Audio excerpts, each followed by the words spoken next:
Oke, selamat sore semua. Kita mulai aja ya, on time aja ya. Aduh, masih ada yang minta join. Oke lah. Oke, kita kesempatan kali ini pas lagi weekend juga ya, pas lagi akhir bulan juga kita akan bahas tentang krisis ekonomi. Jadi kita akan revisiting krisis ekonomi. Jadi kan sebenarnya masalah ini atau sentimen ini merupakan sentimen yang lagi sedang hot-hotnya ya, sedang lagi rame-ramenya dibahas di berbagai media. Jadi berbagai media membahas tentang krisis ekonomi. Nah, sementara buat teman-teman yang mungkin pengetahuannya agak apa namanya kurang ataupun pengalamannya agak kurang, mungkin akan bingung krisis ekonomi itu seperti apa. Kita harus bagaimana ke depannya, bagaimana, apakah kita harus jual, apakah kita harus beli, apakah kita harus bagaimana. Nah, itu yang akan jadi pertanyaan dan itu akan jadi pembahasan. Jadi pada saat edukasi Kongko Nasabah kali ini, saya tidak akan terlalu bertele-tele, saya akan percepat aja ya, tapi yang penting langsung to the point ya. Nah, ini adalah kita kita adalah big family. Terus sebelum kita mulai juga ada disclaimer ya bahwa materi dalam diskusi ini sifatnya adalah edukasi. Jadi bukan ajakan untuk membeli atau menjual apapun itu, investasi itu memiliki resiko dan semua adalah tanggung jawab masing-masing karena kita adalah investor dan traders di pasar modal. Semua adalah tanggung jawab kita masing-masing. Oke. Nah, revisiting krisis ekonomi. Apakah market akan crash tahun 2022? Ya kan?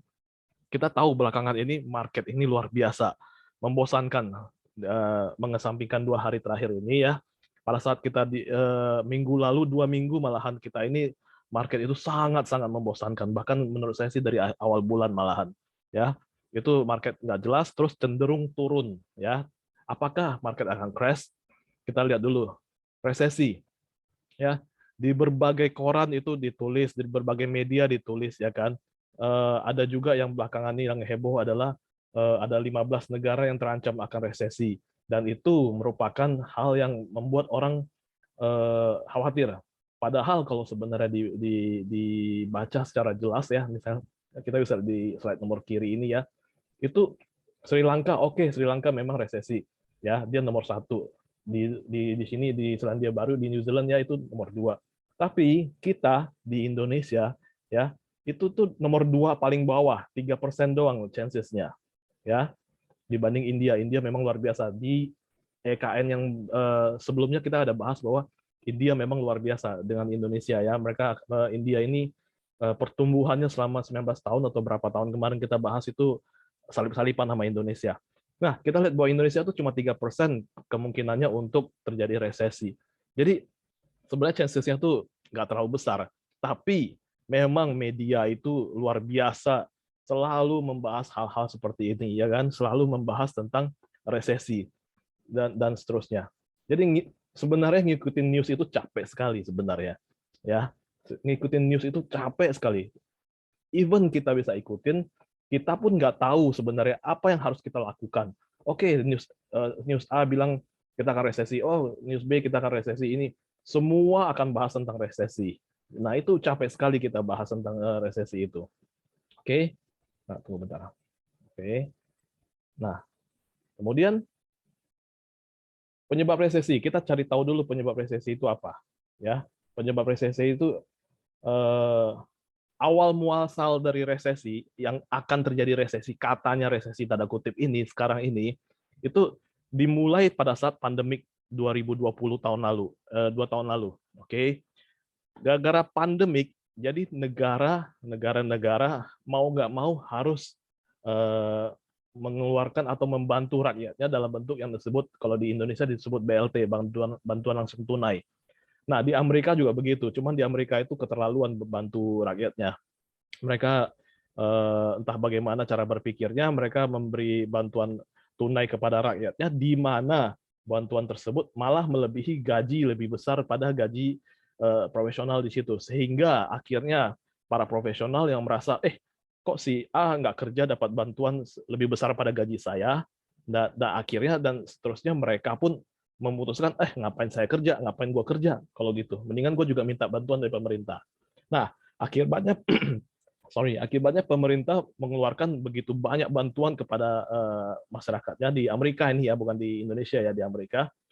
Dari mana duitnya? Mereka mencetak uang gila-gilaan. Mereka mencetak uang luar biasa. Namanya Amerika ya, suka-suka mereka aja cetak uang. Nah, asal muasal dari hal tersebut, akibat dari mencetak uang gila-gilaan, terjadilah inflasi gila-gilaan di Amerika, sehingga terjadi inflasi yang besar sebesar 9,1% yang terjadi di Amerika sekarang. Nah, itu yang membuat dunia ketar-ketir. Padahal yang punya masalah adalah Amerika. Kemudian dari apa namanya, buntut dari hal tersebut juga terjadi perang antara Rusia dan Ukraina, ya. Perang antara Rusia dan Ukraina mengakibatkan minyak menjadi langka, harga minyak menjadi naik, ya kan. Nah, ini harga minyak menjadi naik inilah yang akhirnya memukul seluruh dunia, apalagi di Amerika, ya. Buat Indonesia hal ini ada dua, positif dan negatif, ya kan. Secara positifnya, kita punya komoditas, ya, kita punya batu bara itu meningkat gila-gilaan, demand-nya meningkat gila-gilaan, sehingga ya saham-saham di sektor batu bara kita tuh melonjak gila-gilaan. Bisa dilihat dari 1 tahun 2 tahun terakhir ini tuh saham-saham batu bara menjadi primadona. Oke, nah tapi itu dari sisi positif. Dari sisi negatifnya adalah pemerintah, karena masih ketergantungan, pemerintah mengimpor bahan bakar atau minyak, sehingga kenaikan harga minyak yang tinggi, pemerintah punya beban yang cukup besar untuk mensubsidi BBM. Itu yang membuat kita agak kepukul secara ekonomi di Indonesia. Jadi ada plus minusnya. Di satu sisi plusnya adalah harga komoditas kita meningkat, ya, surplus gila-gilaan.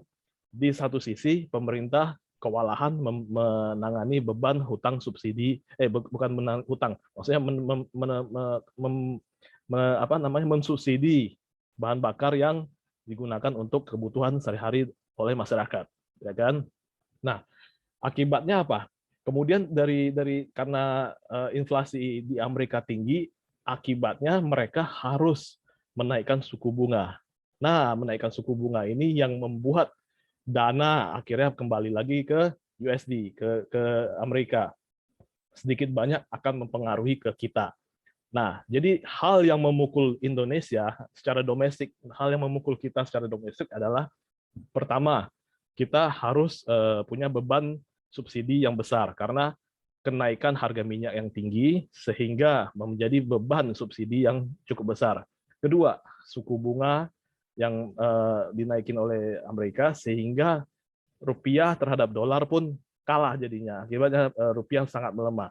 Itu yang membuat market kita agak terganggu, agak jatuh sekarang ini. Oke, jadi Indonesia bakal resesi nggak? Ya kan? Kita lihat data-data yang saya ambil dari beberapa media ya. Kita lihat ekonomi Indonesia itu tumbuh ya pada kuartal 1 2022, artinya tren pertumbuhan ekonomi domestik kembali ke level historisnya di kisaran 5% dalam kuartal berturut-turut. Kalau teman-teman lihat ini pada saat pandemik nih 2020 sampai 2021, pertumbuhan ekonomi kita minus. Jadi kalau misalnya teman-teman nasabah ingat waktu zaman kita masih pandemik, itu sudah ada yang ngomong tentang resesi di sini Indonesia resesi dan waktu itu memang kita dinyatakan resesi. Kita pun sempat membuat acara yang namanya KKN Kongko Nasabah pada saat itu. Saya ingat kita bikin di bulan tahun 2020 di bulan kalau nggak salah tuh bulan apa ya, September kalau nggak salah. Terus di 2021 juga tema yang sama tentang resesi di tahun 2021 di bulan Oktober kalau nggak salah. Jadi kalau misalnya teman-teman cek deh di video YouTube yang pernah kita posting tentang KKN yang Kongko Nasabah, itu sudah terjadi resesi pada saat itu, dan pada saat itu juga saya bilang itu sudah basi gitu loh, sudah terjadi dan tidak akan mempengaruhi kinerja IHSG. Buktinya pada saat kita bikin KKN di bulan Oktober itu, sesudah bulan Oktober IHSG rally luar biasa sampai ke bulan Januari. Nah, kita sempat mengikuti kenaikan tersebut dari berbagai sektor yang kita pilih pada saat KKN bulan Oktober tersebut. Ya kan kita ngerasain yang namanya BCA, BBRI dan seterusnya semuanya terbang gila-gilaan hingga Januari. Oke, Januari bahkan sampai Maret malahan. Oke. Kemudian ini kita lihat di sini chartnya ya. Kemudian ini 2021 mulai positif, apalagi 2022. Kemudian ekspor kita mencatatkan rekor tertinggi dan seterusnya. Ini adalah berita geopolitik ya tertinggi apa biaya ekonominya. Transaksi berjalan neraca pembayaran baik-baik aja, APBN surplus tahun ini, ya kan? Terus apalagi ini? Rata-rata kasus harian pandemik kita pun berkurang gila-gilaan dibanding yang lain. Jadi dari hal ini Indonesia bakal resesi? I don't think so. I don't think so. Ya. Sumber NBC dan seterusnya. Oke. Nah, jadi yang jadi pertanyaan teman-teman adalah begitu banyak berita, begitu banyak hal-hal yang diberitakan di media segala macam, akibatnya kita merasakan roller coaster. Padahal sebenarnya kalau misalnya kita lihat IHSG itu enggak kemana-mana, itu IHSG itu baik-baik aja sebenarnya secara chart. Tapi memang ya agak membosankan karena yaitu apa namanya? Karena sideways. Jadi market masih menunggu sebenarnya. Oke, tunggu ada yang speakernya dinyalain. Oke, saya matiin dulu. Nah, jadi kita merasa roller coaster. Oke. Kemudian kita berasa trading in scary economy. Jadi apa yang membuat market ini bergerak sebenarnya adalah fear and greed, ya kan? Buat Anda yang pemula ataupun Anda yang tidak mengerti tentang pasar modal ataupun kurang pengalaman lah gampangnya ya, you may find yourself constantly on the wrong side of the price and wrong stock, then become the fear and greed roller coaster, ya kan? Ini akan menempatkan uang kita, uang Anda di tempat yang salah, ya, untuk mendapatkan keuntungan dari potensi begitu besar di pasar modal. Oke. Nah, ini adalah kurva-kurva resesi, ya, saya dapat dari beberapa sumber ya. Kurva-kurva resesinya ada yang bentuk V ya, turun tajam tapi cepat pulih. Kemudian bentuk U ini dia turun, dia konsolidasi di bawah kemudian naik gila-gilaan. Bentuk W ya, turun, pulih cepat, terus turun lagi baru pulih lagi. Dan kemudian L. Nah, ini kayaknya Sri Lanka nih. Jadi udah turun tuh udah nggak kebantu lagi. Biasanya seperti itu. Nah, IHSG di mana? Pertanyaannya ya. IHSG itu seperti ini chartnya. Ya, ini per kemarin saya post screenshot ya. IHSG itu kurvanya seperti ini, bentuk W. Ya, cepat pulih, ini pulih, kemudian turun lagi. Nah, kemudian pulih lagi nanti. Jadi IHSG ini sebenarnya pada saat dia turun, ini merupakan area konsolidasi dari sebelumnya. Ya, pada saat terjadi konsolidasi yang cukup panjang nih ya, bulan Desember sampai Januari, kemudian rally gila-gilaan, kemudian turun, naik gila-gilaan, kayak V ini turun cepat, naik cepat, kemudian turun lagi, nah sekarang akan mulai naik. Jadi kesempatan sebenarnya dari kemarin kita bahas ya di live trading kita bersama nasabah kan, dari kemarin kita bilang ini kesempatan kita nabung, ini kesempatan kita ngambil barang murah. Ini kayak bayangin aja si Telkom di 3.000 something kemarin, si BCA di 7.000, bahkan kalau nggak salah sempat ke 6975 sebentar ya kan. Kemudian saham-saham BBNI, BMRI, nah semua di area-area sini merupakan area-area konsolidasi yang bisa kita cicil sebagai area untuk nabung karena mungkin ini adalah bottom dari resesi ini ya kan. Kalau mau bicara resesi saya rasa sih bukan resesi sekarang ini. Oke. Kemudian jadi sudah berapa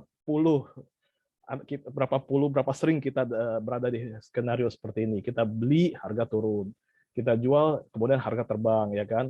Kita cut loss dan terusir sebelum market rebound dan seterusnya dan seterusnya dan seterusnya. Kita akhirnya frustasi karena kita tidak mengerti. Ya, akhirnya kita nyerah. Akhirnya inilah yang membuat market para pemula itu terusir dari market itu seperti ini, ya kan? Jadi kita put all of that behind us, oke? Okay? Nah, jadi even market crash biasanya walaupun market crash kayak gimana pun selalu akan recovery. Ya. Slump, recession, recovery, boom. Tentunya ini bicara di negara yang berkembang ya. Indonesia adalah negara yang berkembang. Ya, kalau Sri Lanka atau negara-negara yang lagi resesi gila-gilaan saya tidak tahu karena mereka punya kebiasaan yang aneh-aneh. Oke, kayak Turki gitu mungkin susah. Oke, kemudian Di manakah kita? Ya, kita bisa lihat ini era pemulihan, kemakmuran, kontraksi, resesi. Ya, jadi pada saat kemakmuran produksi melimpah, oke. Pada saat kontraksi daya apa kredit seret, bunga tinggi, kredit macet, bla bla bla dan seterusnya. Nah, di sini mulai harga mulai kemahalan, daya beli turun, kredit mulai batuk-batuk, ini baru namanya resesi. Kemudian pemulihan. Kalau misalnya kita lihat saat ini, kita lihat sekeliling deh ya, di mall ataupun di pusat-pusat perbelanjaan, kira-kira seret nggak? Maksudnya eh, daya belinya turun nggak? Menurut saya sih enggak loh. Orang-orang masih ngopi aja, ya kan? Ada teman saya yang ngakunya bisnisnya susah, tapi kalau misalnya lihat gaya hidupnya, makan di restoran mewah sekali. Saya juga bingung seperti itu. Jadi dibilang daya beli turun, enggak kok seperti itu. Ya, jadi ini kita di mana doesn't matter, oke? Dalam pasar modal kita udah bahas di EKN yang kemarin ya. Pasar modal dalam jangka panjang saham selalu akan naik. Apalagi Indonesia ya, IHSG ini adalah is the great market untuk menumbuhkan investment kita di rumah kita sendiri. Oke. Nah, strateginya apa? Kita bisa buy on dips ya, beli pada saat turun. Pilihlah the best company, leadersnya EKN yang kemarin kita udah bahas, best sector, dan just follow the trend. Ya. Jadi so what to do? Stock market adalah sebuah tools ampuh untuk trading dan investing. Do your best to mastering it. Pasar modal selalu bertumbuh dan mengalahkan segala inflasi dan lain-lain. Ini sudah kita bahas di EKN 2 minggu lalu. Ya, jadi manfaatkan area minor crash sebagai momen-momen untuk mengisi kolom-kolom kedua. Kita juga udah bahas kemarin ya. Kita sisihkan atau bikin account kedua untuk mengisi kolom kedua. Jadi kalau misalnya dibilang telat nggak untuk mulai sekarang menabung sekarang, saya rasa enggak. Masa sekarang adalah masa lalu untuk masa depan. Ngerti nggak maksud saya? Jadi kalau misalnya kita bicara masa sekarang, kita anggap masa sekarang adalah 10 tahun yang lalu. Ya, masa sekarang adalah 10 tahun yang lalu, kita nabung misalnya saham BRI atau BCA atau Telkom, ya kan? Berarti di masa depan 10 tahun yang kemudian 10 tahun yang akan datang ataupun sekarang 10 tahun yang sesudah 10 tahun yang lalu yang terjadi sesudah 10 tahun yang lalu, ini adalah masa depan dari masa lalu. Hasilnya apa? Hasilnya BBRI bertumbuh gila-gilaan mengalahkan inflasi. Hasilnya Telkom gila-gilaan mengalahkan inflasi dan lain-lainnya. Oke. Oke. Ya seperti itu. So jadi this is the moment. Crash ini adalah momen-momen yang paling penting sebenarnya, ya kan? Seperti itu. Oke. Nah, materinya saya stop di situ untuk membahas itu. Kita langsung mulai ke sesi tanya jawab aja. Teman-teman, kalau misalnya mau tanya jawab, silakan. Kalau misalnya mau apa namanya, mau chatting boleh, mau apa namanya via via apa namanya via mikrofon juga boleh, silakan. Ayo, silakan kita mulai sesi tanya jawabnya.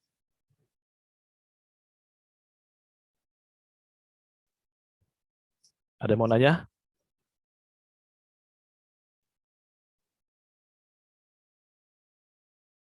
Kalau nggak ada yang nanya, saya akan tunjukin IHSG-nya sebentar ya. Sembari ini ya. Kita lihat. Ini adalah crash pada saat pandemik. Oke. Nah, kita nggak usah bahas crash pandemik lah. Kita bahas resesi. Resesi yang terakhir. Resesi yang terjadi. Ya. Kita ambil ke monthly chart aja. Nah, ini. Oke, nah ini. Jadi kalau misalnya teman-teman ingat, ya kita samakanlah. Yang resesi sekarang katanya adalah si Amerika, ya Amerika resesi katanya. Oke, Amerika resesi terbesar terakhir yang saya lihat, yang saya ingat adalah tahun 2008. Di tahun 2008. Nah, yang terjadi di tahun 2008 kalau teman-teman ingat itu beberapa bank-bank besar yang usia ratusan tahun pun dilikuidasi ya, itu terjadi crash gila-gilaan.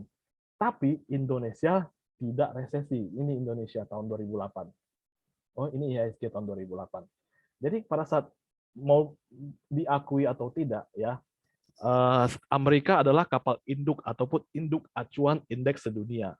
Bagaimanapun kalau misalnya dia batuk, semua dunia kena. Bedanya adalah yang kena misalnya salah satunya kita itu tidak akan efek terlalu besar. Oke, kita kita juga apa namanya terimpact ya kan. Tapi kita terimpact cuman setahun sebentar doang dibandingkan Amerika. Kita lihat sama-sama di Amerika tahun 2008. Nah ini.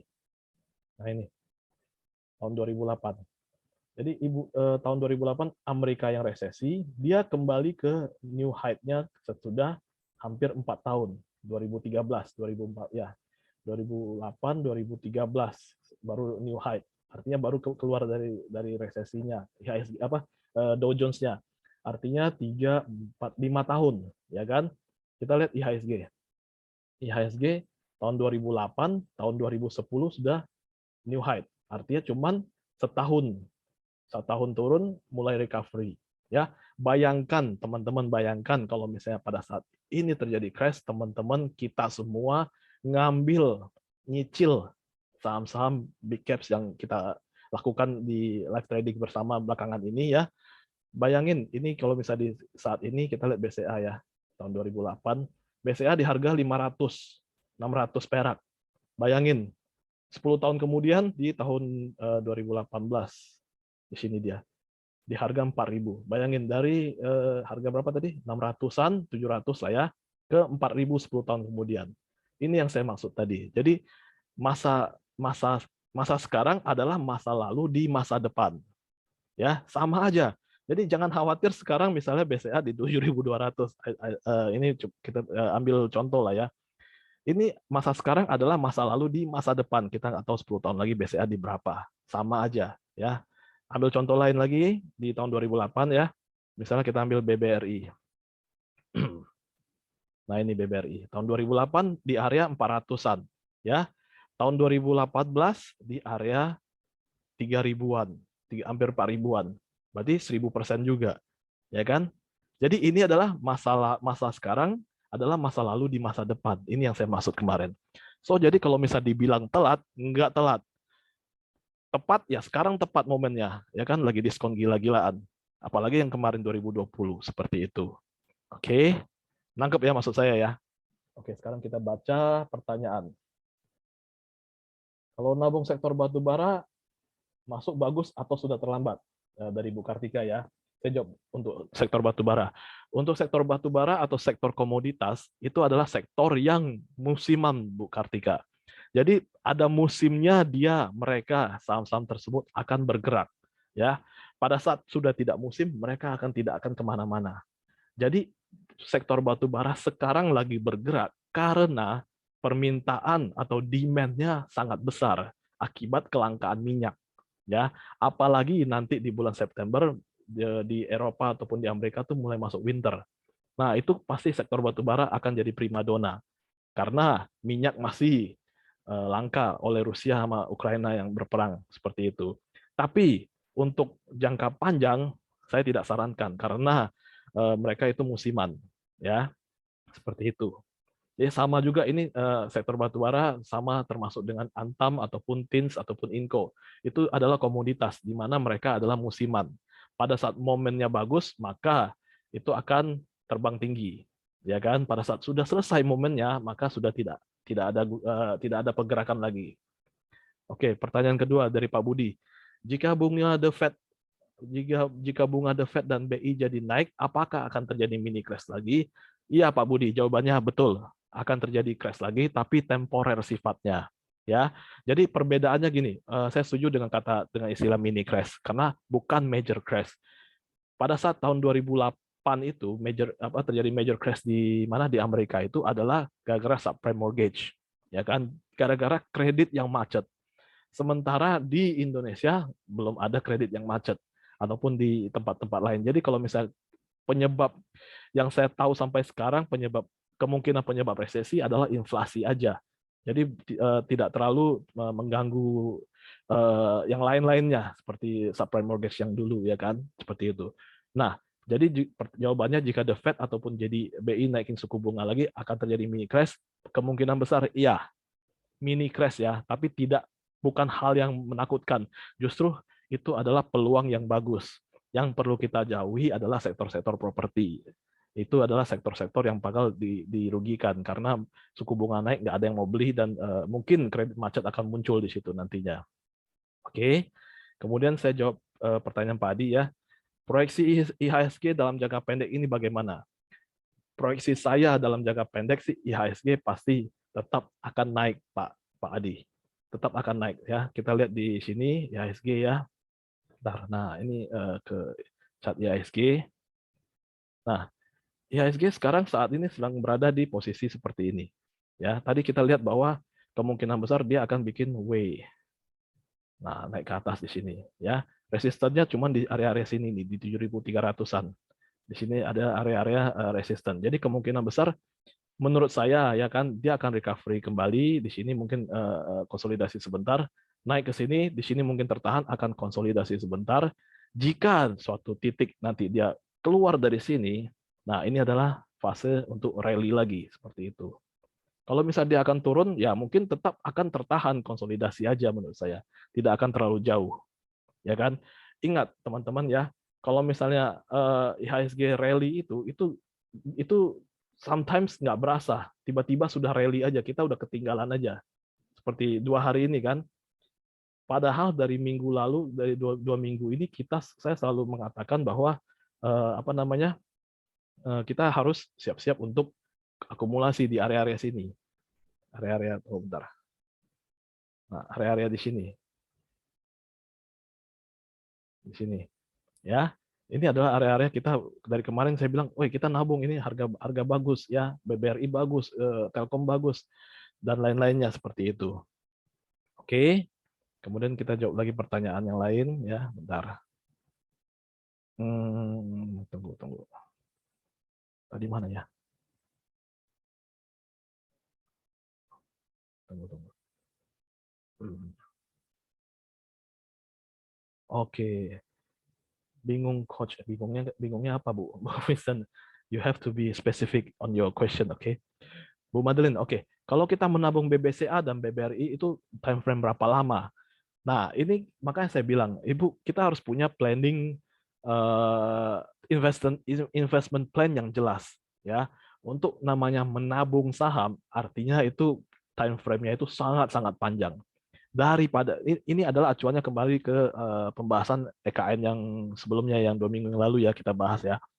Time frame-nya itu tuh disesuaikan oleh kita punya jangka waktu yang kita mau. Menurut saya sih jangkanya cukup panjang karena kita akan menyimpan, menabung saham di jangka panjang untuk hari tua kita. Di mana suatu titik kita butuh, di hari tua kita butuh, kita sudah tidak produktif, kita butuh biaya hidup segala macam, kita tinggal jual 1-2 lot untuk kebutuhan hidup kita karena liquid sifatnya. Nanti kita akan bahas soal ini lebih detail di khusus topik sendiri, oke? Tolong bahas BBRI dan BNI, Coach. Oke, nanti ya, karena ini batas waktunya sudah mau selesai juga ya, bentar ya. Proyeksi IHSG tadi sudah selesai. Oke, bahas BRI dan BNI.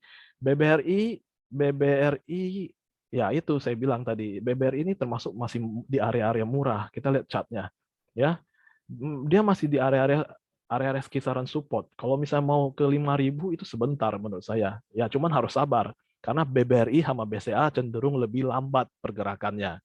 Jadi untuk BBRI ya area-area di sini nih, area-area 4.000 sampai ke 4.200, 4.300 ini adalah area-area untuk akumulasi. Biasanya kita tinggal cicil aja setiap kali ada kejatuhan, cicil aja masuk terus hold aja kalau mau. Tapi ingat BBRI sama BCA ini agak lambat nih BCA. Ya. Kemudian BBNI, BBNI ini cenderung lebih enak kalau misalnya kita tradingkan karena dia agresif untuk naik turun. Begitu turun misalnya ke 7.000, 7.300 nih kita boleh beli, ya kan? Begitu naik ke 77, 78 kita jual. Itu di atas 2% kok itu loh. Seperti itu. Oke. Terus bagaimana jika nabung di sektor consumer? Bingung pilih yang mana? Sektor consumer juga merupakan sektor yang defensif, cenderung defensif Bu Semi. Jadi you cannot expect too much from this sector gitu loh. Misalnya untuk sektor consumer ini hindarilah saham-saham rokok. Itu saham-saham nggak bagus itu, saham-saham rokok itu. itu saham-saham rokok pasti akan rontok dan tidak akan ada harganya nanti menurut saya dalam jangka panjang. Ya, apalagi jangan mendukung perokok deh. Oke. Oke, terus kemudian saham SMRA. Nah, saham apa yang masih murah cocok untuk invest sekarang? Jadi untuk saham Adaro, ITMG, UNTR tidak layak dipegang lama ya. Saya ada saham SRMA nyangkut bla bla bla. Oke. Jadi untuk Adaro, UNTR, ITMG itu boleh aja dipegang untuk jangka panjang boleh ya kan. Terutama UNTR deh ya kan. Kalau Adaro sama ITMG seperti saya bilang tadi adalah sektor komoditas. Mereka cenderung ada musimnya. Begitu naik-naik, begitu turun ya udah diem dia lama seperti itu. Ya. Terus ada SMRA. Nah, SMRA ini juga akan kepukul jika suku bunga naik. Jadi kalau misalnya nyangkut pada saat ada kenaikan sedikit mungkin bisa exit sebentar ya, exit terus kalau misalnya turun lagi buyback aja nggak masalah seperti itu ataupun switching aja. Tapi pada dasarnya SMRA nggak usah khawatir karena SMRA tetap bagus ya, cuman mungkin agak lama ya, agak sabar. Cuman menurut saya sih lebih bagus switching aja. Saya punya gudang garam di harga, pertanyaan selanjutnya, saya punya gudang garam harga 56.000. Nah, saran saya Bu Ratna ya, untuk gudang garam jauhi aja. Kalau memang rela, tukar aja sementara ke saham-saham banking atau big caps yang lagi diskon. Ibu kalau misal tukar ya, nanti begitu saham bankingnya naik, Ibu jual bankingnya, Ibu balik ke gudang garam, harganya masih di situ kok. Jadi ibaratnya Ibu pinjam dulu gudang garamnya Ibu, ya dijual, terus Ibu pindah ke yang menghasilkan, sesudah yang menghasilkan profit, Ibu balik lagi ke gudang garam, harganya masih di situ kok. Saya percaya itu. Jadi nggak usah khawatir seperti itu. Oke guys, saya rasa ini cukup, waktunya juga sudah mau selesai, masih ada 5 menit. Ada pertanyaan lagi? Kita masih ada bisa 1-2 pertanyaan. Pegas gimana Pak? Saya mau hold, boleh nggak di averaging Pegas ya? Nah, Pegas. Bentar ya, saya buka chatnya ya. Pegas ini adalah saham yang agak lelet dan ekstrim naik turunnya juga. Saya juga nggak pernah tertarik dengan Pegas, Bu. Tunggu. Pegas ya. Pegas kita lihat secara jangka panjang aja ya. Kalau bicara jangka panjang boleh Bu ya. Tapi lihat ini Pegas di chart weekly-nya dari tahun 2006 sampai 2020. Ibu kalau pegang Pegas di tahun 2006 sampai tahun 2020 pun Ibu tetap di harga yang sama. Nggak kemana-mana. Jadi kalau misalnya, makanya saya nggak gitu suka sama Pegas. Jadi ya, I don't think so Bu. Kalau misalnya mau hold, better change lah, better switch lah. Jangan ke Pegas gitu loh. Better others gitu. Ya, lihat deh, dari 2006 ke 2022 itu berapa puluh tahun? 2002, belasan tahun hampir, wah, I don't know lah. Intinya lihat deh, 2006 sampai sekarang pun harganya masih tetap di situ aja. Ngapain gitu loh.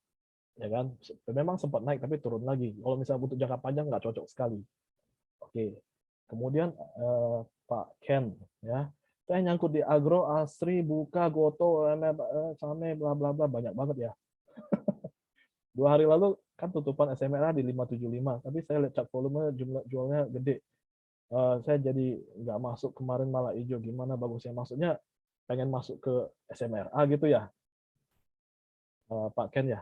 Atau gimana? Saya kurang ngerti pertanyaannya. Oke. Bagaimana prospek Wika dan Waskita? Nah, Wika dan Waskita ini kan termasuk sektor konstruksi ya. Saat ini saya rasa sih belum, Bu. Jadi kalau misalnya, Bu Lina ya, jadi kalau misalnya momen-momen crash seperti ini, ya, saya kasih tahu kuncinya ya. Momen-momen crash seperti ini, yang pertama kali recovery adalah saham big caps ataupun banking.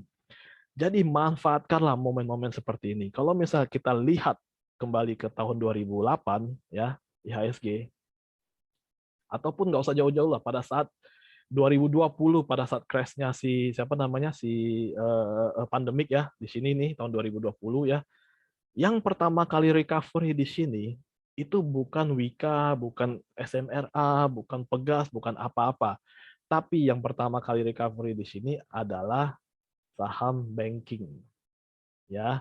Yang pertama recovery di sini adalah saham banking dan Ibu bisa dapatkan profit mungkin 30 sampai 50% dari kenaikannya kalau misal Ibu dari awal sudah mengakumulasi seperti saat ini, momen-momen sekarang ini.